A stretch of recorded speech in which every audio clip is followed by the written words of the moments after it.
दी हमें आजादी बिना खड्ग बिना ढाल, साबरमती के संत तूने कर दिया कमाल। दे दी हमें आजादी का पर्व आ रहा है दोस्तों।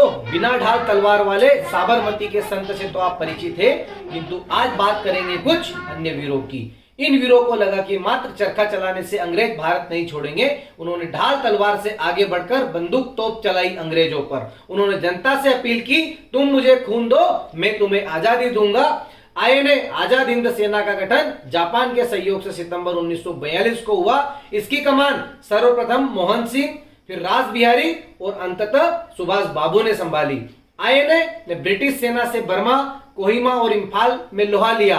आईएनए के 4 जासूसों ने कोलकाता में भी खुफिया संचार केंद्र बना लिया था, किंतु अमेरिका की शक्ति ने जापान को कुचल दिया और आजाद हिंद फौज का आधार ही खिसक गया। आईएनए के कई अधिकारी और जवान बंदी बना लिए गए। नवंबर 1945 में इनका सार्वजनिक कोर्ट मार्शल लाल किले पर प्रारंभ हुआ। ब्रिटिश सरकार की योजना थी कि कोर्ट मार्शल का प्रचार होने से जनता इनको गद्दार मान लेगी। हुआ ठीक उल्टा। जनता ने आईएनए के जवानों को हीरो माना, स्वतंत्रता सेनानी जाना। आईएनए के समर्थन में जनता सड़कों पर आ गई, पुलिस से भी भिड़ गई। सैनिकों की सहानुभूति में दिवाली पर दीपक भी नहीं जले। उधर कोर्ट मार्शल चलता रहा। मई 1946 को कोर्ट मार्शल की कार्रवाई पूरी हुई। 3 अधिकारियों को दोषी करार देते हुए देश निकालने की सजा भी सुना दी गई, किंतु जनता के आक्रोश को देखते हुए क्रियान्वित नहीं हुई। आईएनए के सारे सैनिक को मुक्त करने पर ब्रिटिश सरकार विवश हो गई। इस बीच आजाद हिंद फौज से प्रेरित होकर भारतीय नौसैनिकों ने फरवरी 1946 में बंबई में विद्रोह कर दिया। बंबई से फैलते हुए नौसैनिक का विद्रोह कोलकाता, कराची, एडन और बहरीन तक फैल गया। रॉयल इंडियन नेवी RIN के 10,000 जवान इस विद्रोह में शामिल हो गए।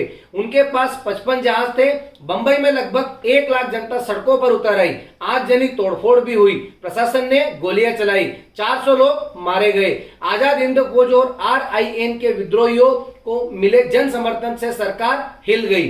भारत छोड़ने के बारे में तो विचार चल ही रहा था। 30 जून 1948 की दिनांक निर्धारित थी, किंतु ब्रिटिश 1 वर्ष पूर्व ही भारत से निकल गए। उस समय के ब्रिटिश प्रधानमंत्री क्लीमेंट एटली ने 1956 में बंगाल के गवर्नर PV चक्रवर्ती को बताया, हमने भारत छोड़ा नेताजी सुभाष चंद्र बोस की आईएनए के प्रभाव और रॉयल इंडियन नेवी के विद्रोह के चलते।